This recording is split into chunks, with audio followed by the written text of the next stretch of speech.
Am I audible, Kuntal? Yes, Usha, you're audible now.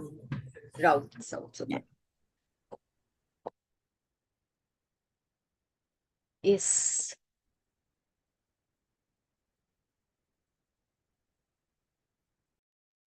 Namaste, ma'am. Namaste. Hello, everyone. Good evening. Good evening, ma'am. We're Good just evening, waiting for more people to come in. So, till then.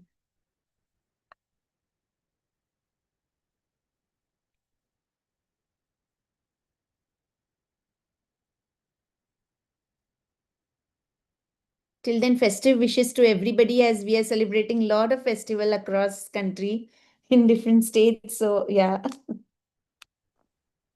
Thank you. Wish you the same, ma'am. Do the same, ma'am.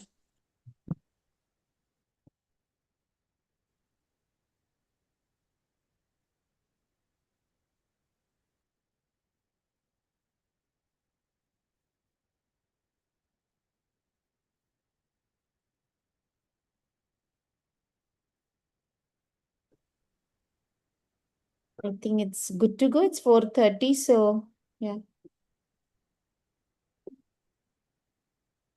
Good What evening, makes a library truly alive? It's not just the book, it's the people behind them. In collaboration with the Lifelarian Association, we are launching Library Excellence Talks, a year long series of 54 interactive sessions designed to inspire, connect, and empower librarians across India. Each session is a free webinar open to all educators and librarians with e-certificates provided for participants. Together, let's reimagine how libraries learn, share, and grow. Library Solutions. Smarter libraries, stronger learning.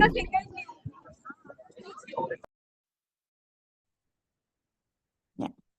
Thank you. I think that was Library Solutions. So yes, thank you to Library Solutions coming up with this whole session for librarians with Librarian Association. I'm Kuntal. I'm the co-founder of Librarian Association, and I am our co-member of Read Bloom Books, Miss Usha over here. So we two both are here as moderator today with Miss Neeta Rao over here as a presenter. A little bit about Librarian Association before we start. We are a group of passionate librarians who came up together to upskill the librarians and see that yes, our community grows. We run these session, we run our coursework. This is a website for your future visit. If you're not, and we do a lot of conferences, coursework, and sessions. We have WhatsApp groups, and we do operate from WhatsApp groups. So yes, that's and whatever little we get, or we get support from the members by attending our conferences and our courses. We give back to society by building up libraries in a very small way in form of books and supporting libraries to grow. So yes, that's us, and thank you all of you to be here. And have a lovely evening because we have Miss Neeta, and Miss Neeta, it's all up to you. Usha, I would just like you to say hello to everybody so that they Hello. know. Hello, everyone. Good evening. It's nice to meet you all on the Saturday evening on a nice learning and sharing platform. Over to our presenter. We will wait to see what learnings are on the process. Yes, Miss Neeta, up to you. Thank you all. Really excited to be here with so many of you. So many of you are already very gifted librarians, and I hope that whatever I do in this session keeps you engaged and you take away something from the session. So let's begin. I just wanted to tell you a little bit about myself. I work with a nonprofit. I formerly was the head of a junior school in Bombay. It's called Bombay International School. Um, and for me, I think the most, if I have to think back of what I'm proud of about my time as the head of a junior school, it was the fact that our school had a very strong reading culture. There was not a single child in our school who did not like to read. And may I request people to stay on mute if you don't mind, or if the organizers can Yes, just. yes. Requesting Thank you. members to please be on mute and we'll take care of this. Yes, thank you. Thank you. This will be an interactive session later, so you will get a chance to unmute and talk. But just so that I don't lose my train of thought, it would be really nice if you could just keep yourselves on mute while I'm talking or anyone else is. Neither So, 1 minute. yes. Neither 1 minute. Dear participants, we request you to be muted. You can pass in your questions or queries through chat box. We will address it at the right time. We can stop the presenter and do not to lose the flow. Thank you all. Perfect. Thank you, Usha, for that. Please, everyone, do not call me ma'am or Miss Neeta. I am Neeta, just a simple person who just, the only thing that I said, like I said, is my love for books, and that's why I'm here. The session is called The Art and Magic of the Read Aloud. The reason I think that read alouds are require art is that you really have to lose yourself in that book. You really have to forget about any inhibitions and be an artist. Just enjoy the book, and then your audience will also enjoy it with you. That's, I think, the performance part of it. And the magic is that the read aloud can do so much for all of us, for the person who's reading as well as for the person who's being read to, no matter what their age. If you'd like to share in the chat very quickly, do you have any memories of being read to as a child? Many of us were told stories by grandparents, parents, uh, relatives, teachers even. But do you have any memories of anybody reading to you, reading aloud to you when you were a child, or maybe even when you were slightly older? If you could share in the chat, and if Usha and Kuntal, if I can't see the chat, well, I'll open it right now and check. But otherwise, please do share with me. Yeah, a lot of. Oh, very nice, Sonali. Your grandmother read to you a story of a goat and her 7 children. Your English teacher, Manju, lovely. Afreen, your mother even relates stories to you now. That's so amazing. Your auntie read to you. Sudha's mom, okay, read Ramayan. Smita's father. Your uncle used to recite poems loudly in your language. Wonderful, Asma. Your mother and library teacher. Vandana, oh, Vandana, yeah, these were our stock favorites, right? That was the literature that we were exposed to as children. Your grandfather and Janet, how lovely, Tinkle stories. Sonali read in turn to her. Okay. So I'm so happy to hear that you had adults who would read to you, and you in turn are reading to others. Honestly, as far as I'm concerned, I don't remember. I do remember my grandmother relating stories to me. Mostly, they were stories about Guru Nanak and other gods and things.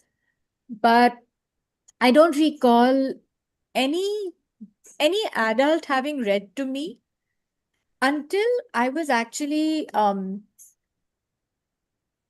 in ninth grade when I went to an international school in Iraq, of all places. I was in Baghdad, and we had an English teacher called Mrs. Anne Orphaly. And I remember her so distinctly. She was British, married to an Iraqi, and she had this lovely curly hair. And when she read Shakespeare to us or recited the poems of Elizabeth Barrett Browning, I would get goosebumps. Shakespeare's language is so difficult to comprehend without explanation when we're reading it. But the way in which she would read it, you didn't need all that much explanation. You just get into it and get into the plot and be excited. And that was when I realized how powerful being read to was.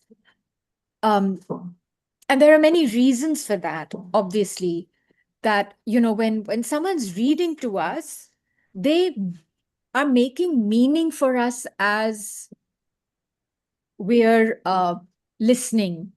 We don't always, when you're reading to yourself, sometimes you might miss those nuances, those, that effect. But when you are being read to well, that the entire experience is so beautiful, and the book really can come alive for you, and you're making meaning as you're listening. Even now, every now and then, I love listening to audiobooks, although I read a lot to myself. But I also like very often listening to audiobooks because one book that I particularly enjoyed was Becoming by Michelle Obama. And she's read it herself. The understanding of that book, I felt strengthened because she was reading it in her own voice. She was able to bring alive the emotions that she was feeling as she was reading. This is a beautiful quote by Donalyn Miller. She's an American educator that many of you may have heard of. She's written a book called The Book Whisperer. And it really resonates with me. Reading changes your life. Reading unlocks worlds unknown or forgotten, taking travelers around the world and through time. Reading helps you escape the confines of school and pursue your own education. Through characters, the saints and the sinners, real or imagined, reading shows you how to be a better human being. How many of you agree with this? You can show it by giving a thumbs up or a thumbs down if you don't agree, or a heart, or whatever. Sushmita, would you like to say something, or do you resonate? I'm not sure. You've got your hand up. Yeah, just agreeing. Great. Yes. I think I'm preaching to the choir here. So I know that all of you are here because you probably feel very strongly about reading. But we take reading for granted a lot of the time. We just assume that because we are good readers, everyone else might be. I'll just come back to that thought in a moment. You all, many of you may have already are already familiar possibly with that essay of Rudine Sims Bishop talking about books as mirrors, windows, and sliding glass doors. But here's this beautiful illustration by Grant Snyder, someone whose books I really love, where he has extended that metaphor and speaks about books as stepping stones, overcoats, anchors, springboards, escape hatches, quiet corners, warm blankets, flying carpets, and beacons to new readers. Grant Snyder writes about books a lot, and he makes these beautiful posters about books. So you can look him up on Substack or even get his books if you like. As I was saying that we do take reading a lot for granted. And children who have not been read to, the gap they have uh, compared to children who are read to even once or twice a week. You can see the figures here. This is actually backed by research that reading aloud to children, especially when they are young, but I want to emphasize that reading aloud to children should not stop at age 5 or when they start reading themselves. We'll talk about that in a bit. But just look at these figures. Aren't they staggering?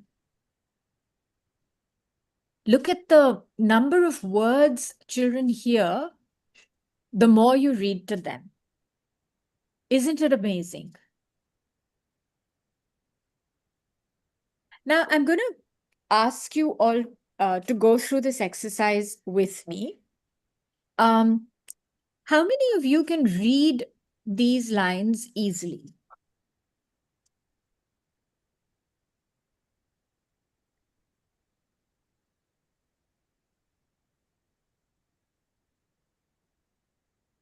Are they even in English?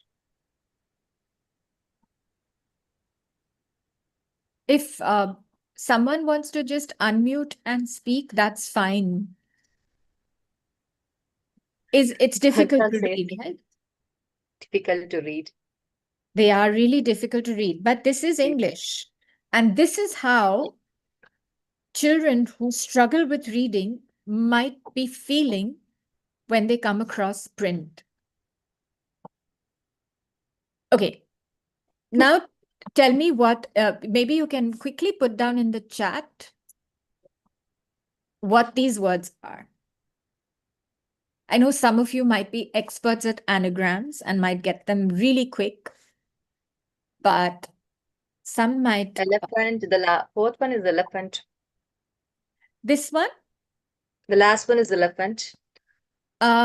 Yes. That's elephant. There's a mistake actually in this. Actually, that's a mistake, but still, Yeah. yes. Yeah, there is a mistake in this, which I hadn't noticed. Yeah. Migration you're is the right. first one. Migration. Migration, yes. That's migration, yes. The top one is the First first. one is migration on the left side. Yes. What about this? Trying to. And this other one is also a very common Very word, common, yeah, but but it's Very hard, good. right? Yeah.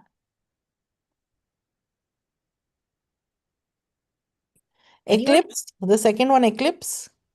Totally, you're right. eclipse, yeah. And this one, Dun, dun, dun. No.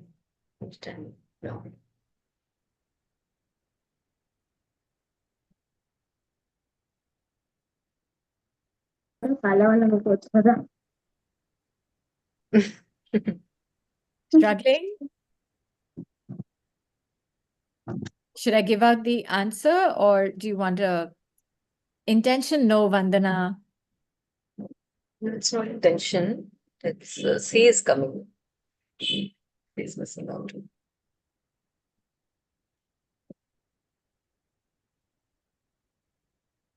It's continent. Yeah. Again, just to give you a sense of what people who struggle with reading might be feeling when they come across print.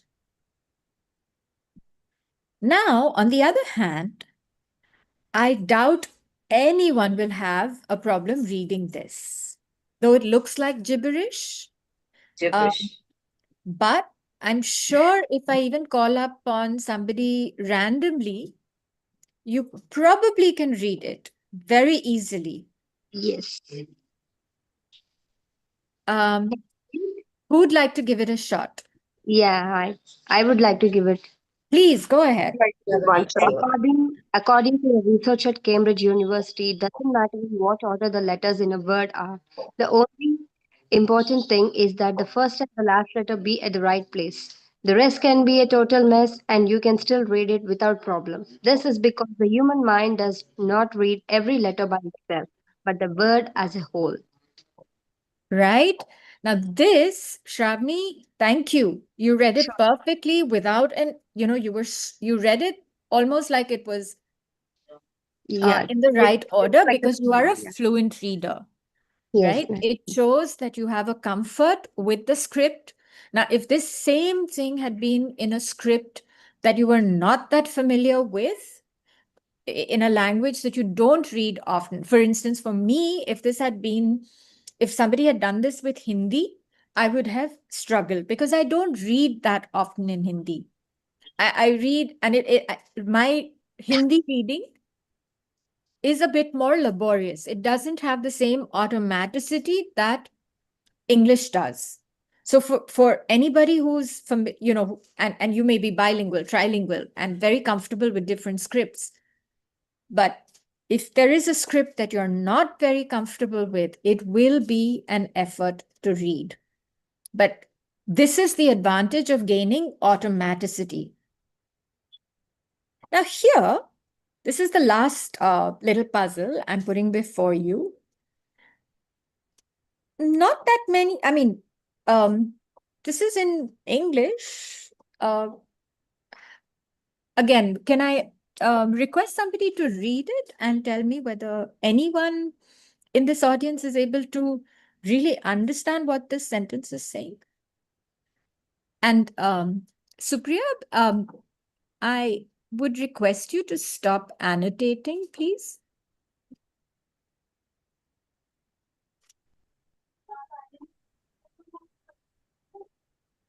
Anyone wants to read this out and tell me what they made of it?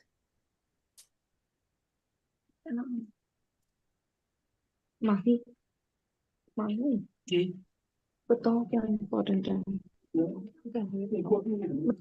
Yes. Yes, Panju, go on. Sorry, I would just interrupt, but request not to use the editing tool of annotation. I think by mistake somebody is using that. Please avoid using that. Yes, Miss Manju, please go ahead. Uh, Sorry, the Vandana had also offered. I missed that. Sorry. Go on. Manju, you can read it, or Okay. Vandana. Yeah. The continued existence of art as a coherent concept serves to protect the semiological discourse from the difficult problematic posed by the aesthetic. The semiological inability to deal with the aesthetic is paradoxically due to its reliance on the preservation of the value determined subcategory of art. Now, by themselves, these words are not, maybe one or two words like semiological and all are maybe words that we don't understand. But by and large, most of these words are things we are familiar with, yet it's very difficult to understand what the author of this passage is trying to say. Would you agree or not?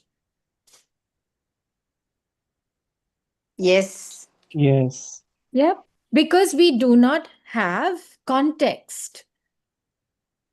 Having knowledge of context is so critical to comprehension. And if you do not have context of this subject, knowledge of this subject, as easy as the language might be, it is very difficult to understand. Sure, Priyambada, but see, maybe, thank you but it does take a lot of effort to come to this analysis, right? You very succinctly got it, but not everybody will. Would you agree, Priyambada?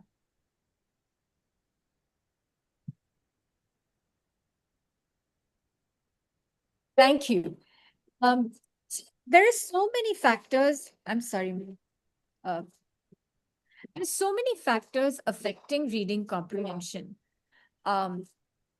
one is the socio-cultural context where, the physical environment at home, school, support the child gets, the cultural attitude towards reading. One thing that I have, over the years realized, there is an inherent problem in our culture when it comes to reading. And that has its root in semantics, actually, in its own vocabulary. So, in most Indian languages, parna can simultaneously mean to read or to study. And there's no distinction between reading and studying. And reading is usually like the meanings of the two are conflated. And in general, people tend to a lot of adults feel that reading for pleasure is not a valuable use of time, but studying definitely is. Parents will tell their children, "Jaake padho," but they will not generally say, "Jaake koi bhi kitab pad lo maze ke liye." It'll be study, read something. Even the kinds of books that you see in a lot of libraries are books that are heavily moralistic in tone. And, unless they are very preachy and very, those were the kinds of books most libraries had. And if you were reading books that were not providing academic support, हाँ ये तो बस पढ़ती रहती है, time waste करती रहती है ये बच्ची. Things are changing, of course. Again, it's very contextual. It depends on the environment at the school, the parents, and everything. But in general, in our country, reading for pleasure is not considered a very fruitful pursuit. On in public transport, I rarely see people holding a book and reading. The mobile phone, however, has taken over everyone's lives, though. Everyone's watching reels or OTT or whatever they want. But reading, one doesn't see as much. Comprehension also is affected by the purpose. Is it for enjoyment? Is it academic? In which case you need to be, like in the previous passage, you need to be familiar with that context. Is it for research? Then your whole attitude towards reading is very different, and your comprehension will be again based on prior knowledge or even non-academic learning. You might be reading things that help you, like manuals and things to learn how to fix things, how to or just blog posts. It's for no academic purpose. Very importantly, your ability as a reader, your attention, your memory, your reasoning, your own language knowledge and skills, your motivation and interest, and the background knowledge you have, all this affects how well you will comprehend anything. And then lastly, the text type. What genre is it? What topic is it? What is the complexity of the language, etc.? So there are so many factors affecting comprehension, which is why when you read aloud to students or children in general, it frees them from struggling with the vocabulary and actually decoding. That way they can just enjoy the text and get into a book, right? And that is why reading aloud is so important. It is by far one of the most effective ways to entice children towards books and help them become active and engaged readers. This is a picture from a Gram Panchayat library in Karnataka, where we help the librarians learn how to read aloud. And they were shocked at how children started flocking to the library once they started reading aloud to them. There are three secrets to reading. One is the magic of the print itself. So print can take many forms, the way the text is laid out, the magic of the words. So books written with rhythmic language, or where the author, it might be even very simple prose, but the author's way with words really draws us to books. And the magic of the knowledge that we get from the book too. That is, what we are learning from the book, consciously or unconsciously. So what are some of the benefits of reading aloud to kids? At the foundational level, it really helps develop those very important foundational literacy skills like print awareness, print motivation, um, vocabulary, your phonological awareness, all those fundamental foundational literacy skills. Like I said, books contain, they have actually done, again, research on this, and they have found that our spoken vocabulary has a very limited, even if we are um, very eloquent and articulate, we'll generally tend to use this bank of around 15,000 words, whereas the language of books contains 3 times as many when books contain much richer vocabulary than we use in our spoken um, spoken language. So it helps to build vocabulary. Also, when you see the word in context, it tends to stick. It helps with our communication skills, and it helps the person who's listening also develop the skills to read with expression, by emulation, by mimicking you, by copying what you're doing. It improves their listening skills, because here they are, when you're being read aloud to, you're focusing on listening to the person who's reading rather than reading by yourself. And you've got to stay attentive and with the story. It improves children's thinking skills, because an interactive read aloud is for all the time engaging with the reader and encouraging them to think about what they're reading.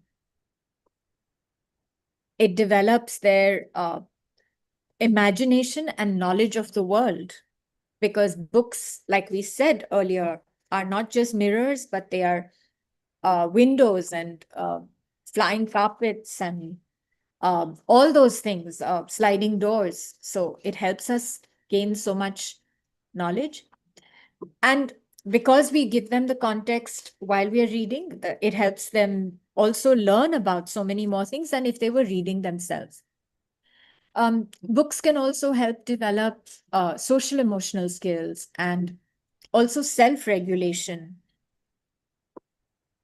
And most importantly, reading aloud is one of the surefire ways to get children to develop a love for books. This is another lovely quote by Mem Fox, whose books you may be familiar with. She's written so many.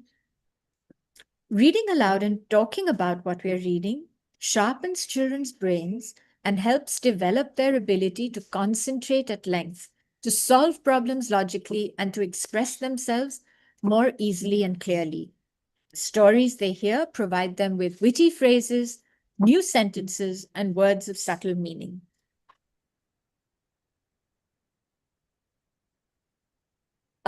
So I'm sure you all know what a read aloud is, so I'm not going to go into it. And instead, we'll talk about who can read aloud. It could be a parent, an older sibling, a caregiver. It could be grandparents, like some of you said, or other relatives. Some of you mentioned aunts and uncles, teachers or librarians, of course. We read aloud to our children. It could be a volunteer or social worker. In short, anybody can read aloud. And who can we read aloud to? We can start reading aloud to babies and infants, toddlers, very important when they're growing up, children of all ages, and even adults. In short, anyone. So now let's, oh, sorry, 1 second. I'm just going to, I should have checked this. I'm just going to bring up a book that we'll read together. Just give me half a second. And are there any questions in the audience so far? I've not been paying attention to the chat.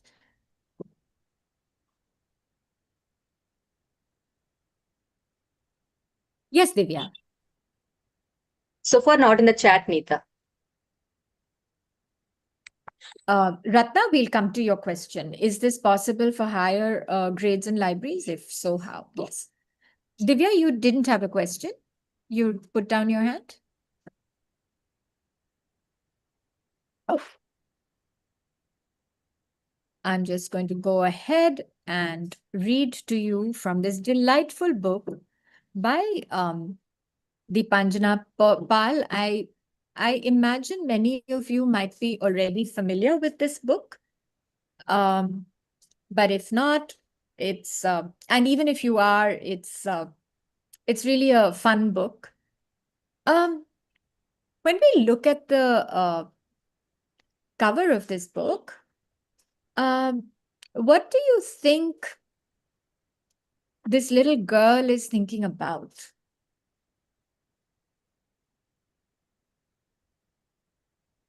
What sense are you getting that this book is going to be about? If you know the story already, maybe you could let others answer.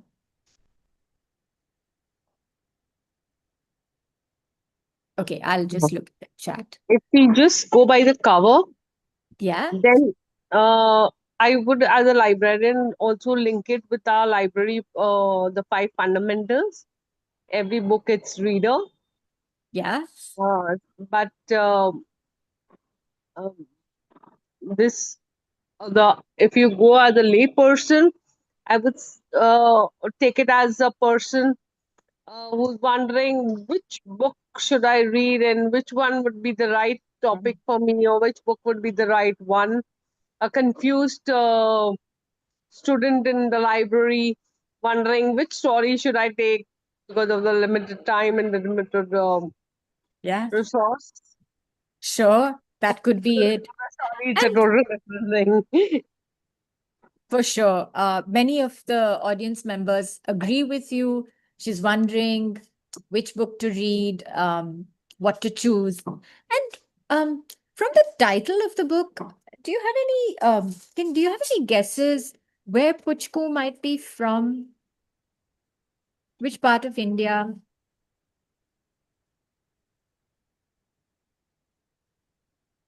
South India? Kolkata. Yeah, somebody said Bengal. And why would you say that? Because Puchka is Yeah. very famous chat over there. So Also, apart from being a very famous chart item, Bengalis have this this whole concept of giving a dak naam and a bhalo naam. Are you familiar with this? So Yeah. there is this belief in Bengal that you give a child, you don't call the child, especially when they're young, by their given name, and they normally give these very funny names to their children to ward away the evil eye. So the dark naam is usually something quite uh, strange. We normally might not use them. uh, like we might find them really funny. Mun Mun, Mummi, Mimmi, words like that, Boltu, that you'll come across more such names. So this is a very Bengali custom. So, and the author too, from her name, sounds like she's from Bengal, Deepanjana Pal, and the illustrator is the great Rajiv Eep, who's got so many awards for his illustrations. So let's find out what Puchku is going to read.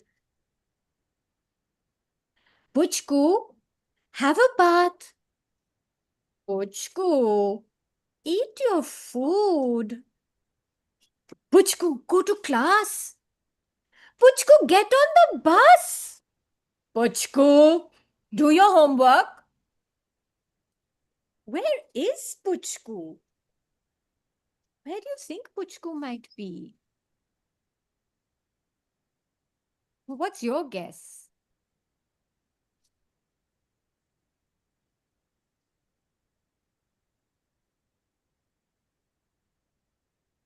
Reading a book, it may be in the library, maybe. Let's see where Puchku is. Look at her. She's sitting in the garden, and instead of chasing butterflies and playing, she's like a book. She's reading a book. She reminds me so much of myself as a child. When I was a child, you could only find me with my nose in a book, and people would give me all kinds of nicknames, bookworm and whatnot, because that's what I'd be doing too. So this is a character that I really relate to. Puchku is busy. She has a book to read. Puchku reads all the time. At home. May I request whoever's got their Kindly unmute yourself, please. mute yourself, actually. Yeah, I mean, mute yourself. Kindly mute yourself. thank you. Puchku reads all the time. At home, in school, in the park. Page after page, book after book, one by one, she has read them all. Why are you always reading, Puchku? Asks Boltu. Come, watch a cartoon instead, says Dodla. Books are so much more fun, says Puchku. Look, you see a circle and this straight line? Push it in, pull that out, and it becomes a letter. Line up the letters and you have a word. Words can be wise. Words can be funny. Words can be sad. And words can be sunny. When you put words together, they make sentences. Sentences become stories. Read it and whoosh! You're in another world. Look at Puchku's world with castles and wizards and dragons and adventures. Oh, wow, this is such a fascinating world. But today, Puchku's in a fix. She has run out of books to read. All the books that she could reach in the library, she's read from chapter 1 to the end. Look at her. Doesn't she look devastated? She looks so sad, poor little thing. There's a tear rolling down her cheek. She's so upset. What will I do? No more books to read, wails Puchku. I love the way that the author has used the word wails. I know now that I have to cry out loud when I'm reading this sentence. Wait, what's over there? Puchku looks up and sees not one, not two, but 3 more shelves full of books. More books, Puchku whispers in delight. Ah, there is still one problem though. She's too short and the bookshelf is too tall. How can Puchku get up there? Any ideas? What would you do in Puchku's place?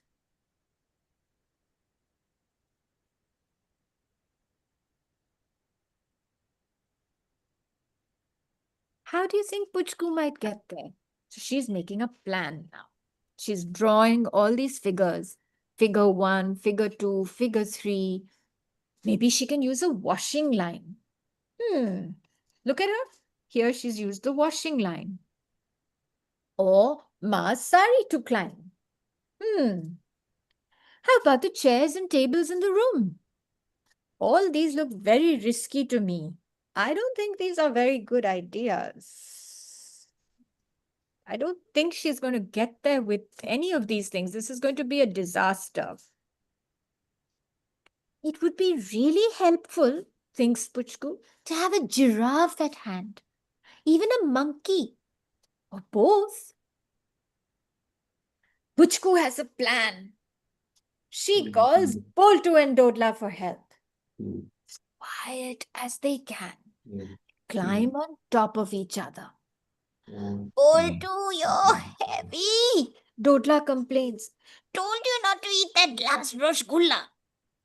It's not me, Boltu hisses. It's Puchku. Shh! Almost there, says Puchku. Just then, it all goes wrong. What do you think is going to happen now?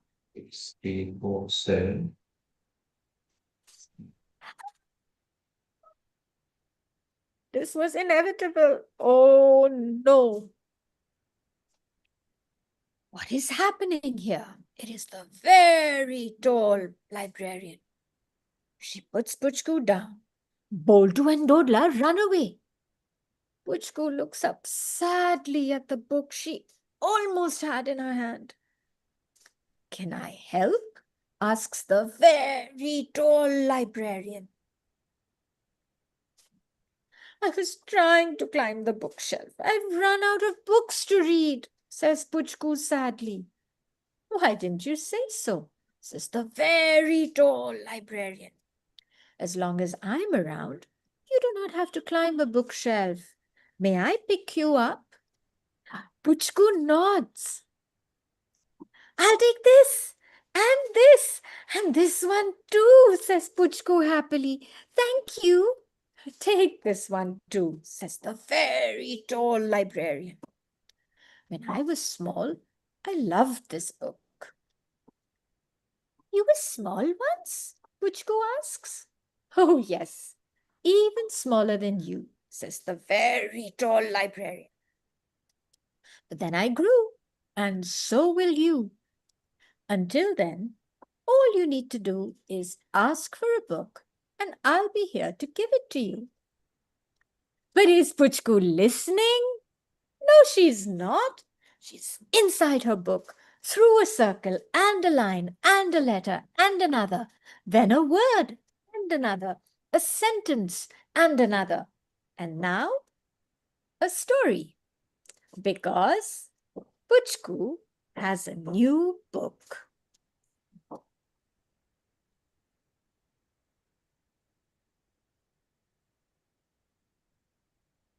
Amazing, Neeta.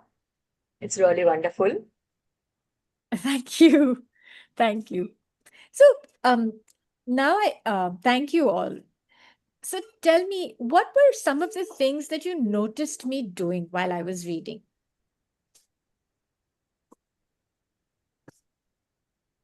Expressions, voice modulation, Voice modulation. Voice modulation. And Remada says enunciation. Mm-hmm. Many of Intonation. us voice modulation. Shravani says facial expressions. And Bhanumati says action, voice modulation, body language. Mohita Right. says back to my childhood memories. Um, Rajendra Kaur and Kalpana says voice modulation. Not Thank seen you. the book also. By hearing, we could make out what the story is. Okay, without Oh, you seeing weren't also we able can to use, understand. you weren't able to see the book? No, I'm telling, without seeing the book Okay, also, okay. by hearing, we could understand what the story is. That's right. Even though if a person is not seeing also, by hearing what you said, the entire story, we could imagine what the story is. Even the Pichku's, the feature of that girl, still it is, if I close my eyes, I can see that girl standing in between the, bookshelf trying to, now also if we close our eyes, we'll get that picture. So that much the story is effective. The way you told that is effective is what I meant to say. Thank you. Thank you so much. And the author also, when they make certain choices and give you clues about how they want their book to be read. For instance, if you notice certain words, the author had capitalized. So I knew that she wanted me to emphasize on that word. And it said full of books, right? She had put full in capital letters. Why would she do that? Because she wanted me to emphasize that word. The first time when I read Puchku talking about how words become letters, bullets, I did it very slowly. The second time, when I did it toward the end of the book, when Puchku is so excited by her book, if you notice, at that time, the author and the person, whoever did the typography, had made that really, had narrowed it down. So I knew I had to read that really fast. So then she had used specific verbs, whispers, hisses, wails, to give me clues about how the book is meant to be read. So, Harishji, could you switch off your audio, please? Please mute. Request. So, when you prepare for a read aloud, if you look at these clues that certain sentences were in bold, you know that the author is doing this and the typographer is doing this with a reason, for a reason. And we need to pay attention to those clues. There are books also that have things written in certain ways. So these are all the clues that we get, and they really help us um, read well. I'm going to speed now through the rest of this because I realize we're at 5:20 and I have to let you all go. So some of the ingredients for a good read aloud, they're very simple actually. You need a good book, you need your voice, you need your face. If you notice my facial, some of you even commented about my facial expressions, and you use your body. Even though I was seated, even though you can't see my whole body, I was pulling myself up to full height when I was talking about the very tall librarian. I was moving like this and like that. Of course, it made it easier that I didn't have to hold the book. But even when I do a read aloud with a book, I try and use my body as well, even when I'm sitting down. That makes all the difference. Like when you're talking about a giant, you really, change your voice and your body. So this is your toolbox. Your voice is the most important one of all because you can do so much with it. You can change, you noticed how I was changing my volume, the pitch of my voice, depending on who was speaking, the speed. Sometimes I went fast, sometimes I deliberately went very slow. I used voices for different characters. I I brought emotion into my voice when Puchku was sad, when she was happy, when she was frustrated. I paid attention to the punctuation as well. And I hope I was clear. Somebody mentioned enunciation. So if I had mumbled through the words, you would not have enjoyed the read aloud. Now we're going to do something very fun. Okay. This is the alphabet from A to Z, right? I'm going to recite this first line, and then I want volunteers to recite at least one or two more lines, okay? You'll understand what you need to do once you hear me. A, B, C, D, F, G, H, I, J, K, L, M, N, O, P, Q, R, S, T, U, V, W, X, Y, Z. What did I just do?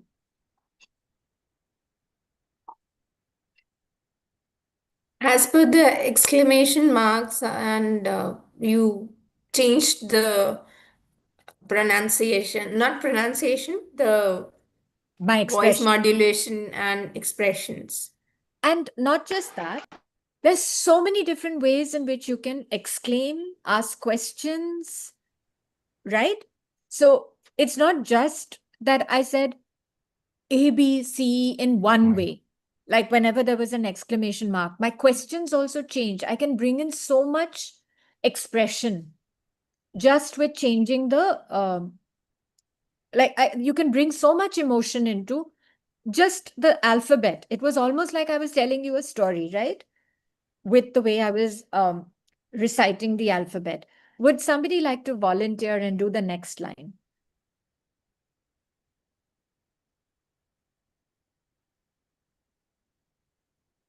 AB? Fun. Yes, please. Go right Shall ahead. I? Shall I? Go ahead. Go ahead. AB, CDEF, GHI, JKLMNO, PQRST, UVWXYZ. Very nice. There were some places where maybe you could have like Yeah, I'm not able. I'm watching yeah, through the you are mobile and I'm not able to see it properly. That's why. no, this was a great Okay. attempt. Thank you Yeah. so much. And exactly this, that uh, you were paying attention to the punctuation and saying it in different ways. Shilpa, May I, ma'am? please go ahead.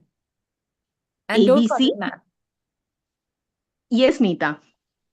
ABC, DF, GH, IJK, LMN, OP, QRS, TU, VW, XYZ.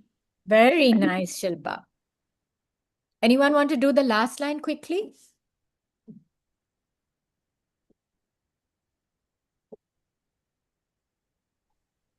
May I? Yes, ma'am. Sorry, I just saw Manju. So Manju, go ahead. Okay, let me try. A B C D E F G H I J K L M N O P Q R S T U V W X Y Z. Thank you. Would somebody else like to try this? I heard another voice. May I, ma'am? Divya here. Can May I I? try? May I? I can't make out who's saying. May I, ma'am? Vandana Zaid. Go ahead, Vandana. Go ahead. Yes, ma'am. Okay. First line? Anyone. Last line. Anyone. Okay. Last line. Okay. Anyone. A, B, C, D, E, F, G, H, I, J, K, L, M, N, O, P, Q, R, S, T, W, V, W, X, Y, Z. Lovely. So see, everybody will do it very differently.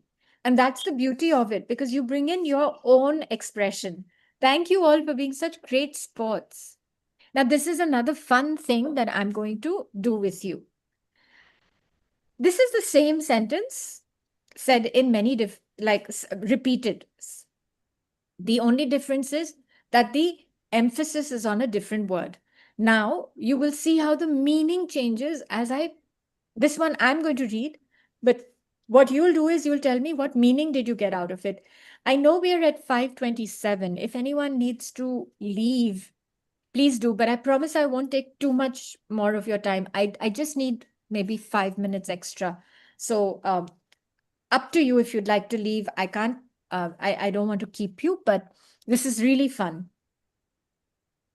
Jill said she didn't steal Jack's lunch.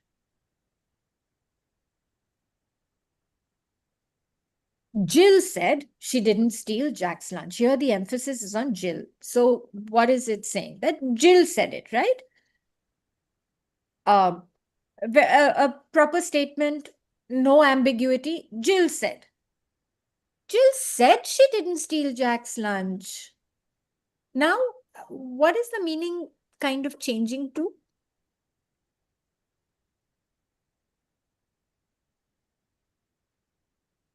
That it is a statement for Jill. That she said, why aren't we believing her? She said she didn't steal Jack's lunch. आप लोग क्यों इसका यकीन नहीं कर रहे हैं? She said so. At the same time, I can even say, Jill said she didn't steal Jack's lunch. Okay, I can even say it like that. Jill said she didn't steal Jack's lunch. Now, Please stop using edited tools. Jill Uh, said she didn't Jill, steal Jack's lunch. Jill point out, especially she. That's right. And she's trying to maybe accuse somebody else. She didn't steal Jack's lunch. Maybe somebody else did. That's what she's saying. Jill said she didn't steal Jack's lunch. Confidently, they. Completely, right? She's emphasizing. Now you're Yes, accusing me very confident. unnecessarily. Jill is saying you're accusing me unnecessarily. I didn't steal Jack's lunch. Jill said she didn't steal Jack's lunch. What did she do? Maybe in this place, she's It's a saying, very, in spite of stealing, she just took it. yeah, it's very Took She it. might basic. be अरे returning it back. friends में क्या stealing होता है? She just took his lunch. Yeah, क्या stealing wheeling? She didn't steal Jack's lunch. Jill said she didn't steal Jack's lunch. She took someone else. Someone else's. Jill said she didn't steal Jack's lunch. Maybe the snack then. His snack or his pencil or his something else, but she didn't steal his lunch. So you see how I don't, oh, sorry, my own hand has got raised because I'm gesticulating so wildly. I don't want to say. I'll put it. Just ignore it. So you can see that how just by emphasizing on a different word, you can change the entire meaning of the sentence, right? So that's how important it is. The way we narrate. Similarly, with our facial expressions, we can do so much. We can widen our eyes, narrow them, raise our eyebrows, knit them. We can do things with our mouths. We can make all kinds of expressions. And when you're reading aloud live with people, unlike this, very important to make eye contact and hold the book so that people can see the book. That's very important because there are sometimes a lot of visual elements also that you want to point out. I already spoke about this, about how you use your body as well, right? As you noticed while I was reading, I tried to make it interactive. I kept asking questions. What do you think she's got in mind? Where do you think she is? So asking indirect and open-ended questions is so important because by doing so, you're building their ability to infer, predict, visualize, notice. And you can use different questions for different stories, but these are good questions to ask. In a good read aloud, these are some of the elements that you will see where the like you can see, the reader is holding the book open. They have a warm, empathetic personality. They're expressive, they're fluent because they've practiced before. And the children or the audience is comfortable, curious, engaged, and attentive, as you have been. Thank you. This is, I think, one of my last slides. What are some factors that you need to keep in mind? Your choice of books is very important. It's very important to choose books that are interesting, have colorful illustrations, making your audience feel really comfortable and welcomed. Drawing their attention, as I mentioned, to the pictures and encouraging them to notice what they can see, being expressive, of course, asking questions like we discussed before, and most importantly, just lose all your inhibitions, make it fun, even if you're being quite uh, goofy or silly, that's fine. But at the same time, avoid being melodramatic because children, they can sense fakeness.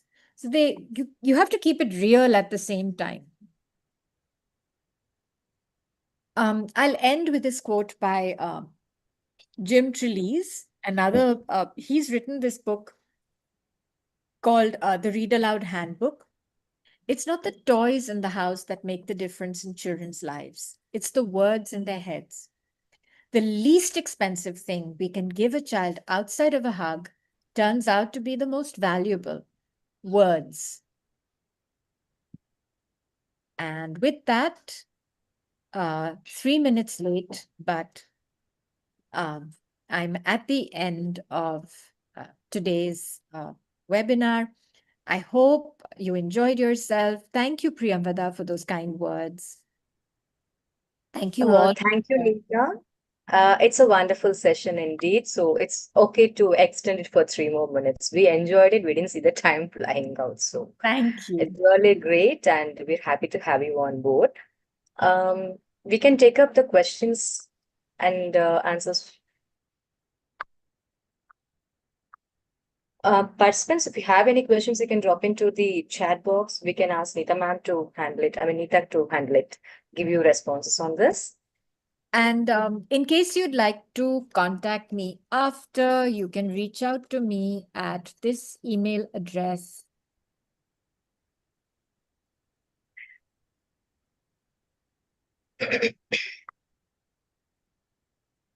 Okay, Neeta has given her email ID in between, so please, I'll repost it here for you.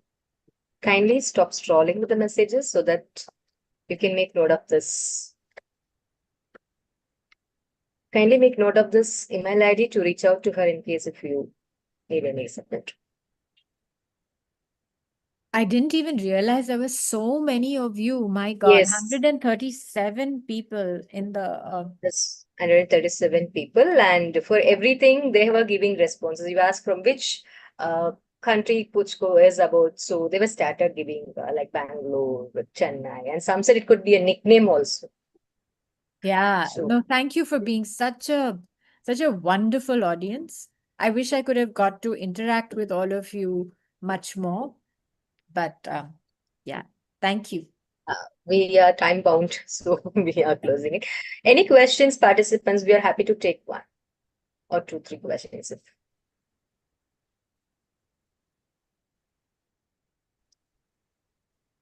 We'll wait for 2 minutes, Sita, and then we will wind up with that session. That was interesting with the read aloud and the emphasis on those words, which was very detail oriented into the storytelling, how it can be emphasized in our places. So that's really great. Thank you, Usha. Thank you all. Thank you, participants, for being wonderful audience, keeping the essential agreements in mind. Are there any specific read alouds? There's a question from Samruddha. Samruddha. Are there any specific read alouds? I'm not sure what you mean by that. Like, there are definitely books that that are more apt for read alouds than others. If you like, what I could do is I could share a list with the organizers of some wonderful books to read aloud from, if that's what you'd like. And I think earlier somebody had asked, how do you do this with older children? Honestly, Yes. it's the same. It's really the same. It's just your choice of book that might differ. But I would use picture books even with older children. I've even used chapter books without pictures for older children. And honestly, there have been times when I have read continuously for 45 minutes, and no child has said they wanted to get up and go to the toilet or any of those things that they normally do in class. I've read, it's just the story gets them so hooked, they don't want to get up from their seats. And this was books without pictures. Can I ask you a question, ma'am? Of Divya here. course. Yes, Divya. What would be your key message for making the session so interesting that the children get grounded? Like you said, none of your students get up. What do you think? Is it the choice of book, or is it the voice modulation, or is it the pictures in the book, or or the puppets you would probably use? Right. So I don't use props usually when I'm reading. I just rely on myself. Um, Choice of book is very, very important. Sometimes a read aloud can really tank just because you've chosen a not very good book. Good book for reading aloud. But obviously, the way you read that book would also make the difference. Um, you have to practice. You also have to enjoy that book. If you're enjoying what you're reading, that is very infectious. Any I other hope that answers questions your from the audience? Thank you, Neeta. Any other questions from the audience? Neeta ma'am, we need more sessions with you. question. Thank you. How Middle we grade. Agree to this, ma'am. We need more sessions. how we can catch attention of middle class students? I think Neeta has already answered this Middle because they grade, don't you mean? Middle grade students? Yeah, middle grades. they do want to Yes, ma'am. listen. I have Sixth I grade have done read classes. alouds with children of all ages. I mean, you all are capable of reading yourselves, but um, I've I've read this book, this Puchku book to high schoolers, and they've been so interested. How many of you have enjoyed today's Neeta's read aloud session? A book for Puchko. We are all outgrown for that age group, but still we enjoyed it. So the way we, as Neeta said, the book and the right tone, intonation, everything works in my understanding. Hitendra ji has said, can we invite students to read aloud one by one? That's so one thing that I used to do is I used to demonstrate. So when we were doing a novel study, like a book study, we would read aloud in class. But what I did was I modeled what good reading aloud looks like. Initially, the children, when they were reading, they would read in that staccato way that children tend to do. Very, beautiful quotes, feeling great to attend this session. Thank you. In that manner. But as they heard me modeling what a good read aloud looks like, by the time we were midway through the book, everyone was trying to read with expression. So, yes, Hitendra Singh ji, I would encourage you to get children to read aloud, but you must model and not just expect them to do it. Because if you get children to just do popcorn reading or whatever, the rest of the class will get bored unless the child is reading well. Okay. Neeta, I'll pass a minute. I just want to give you all an information. You would have got a feedback link along with the invite sent to you. Kindly fill in the feedback form to get your certificates. And we request you to wait till Tuesday to get the certificates. We will dispense it to you. Central Books are working on the certificates. We don't work on Sundays to do that. So give it a time. So you will get your certificates on Tuesday. Do not forget to fill in the feedback form to get your certificates. It's mandatory. So kindly do so after you leave the session, immediately you fill in the form and close it. I usually try to read with voice modulation and students also try to copy me. Great. So I think we are at the end of the session, Nita. Thank you all for your wonderful participation. Thank you For so much, any further ma'am. queries, you may lead to Nita's mail ID. She can reach out to you. Thank you, ma'am. Thank you, Thank you. ma'am. Thank you, ma'am. Thanks Thank so you, everyone. much. Thank you. Thank you very, very much. Usha, will you be ending the call? Yes, I'm doing that.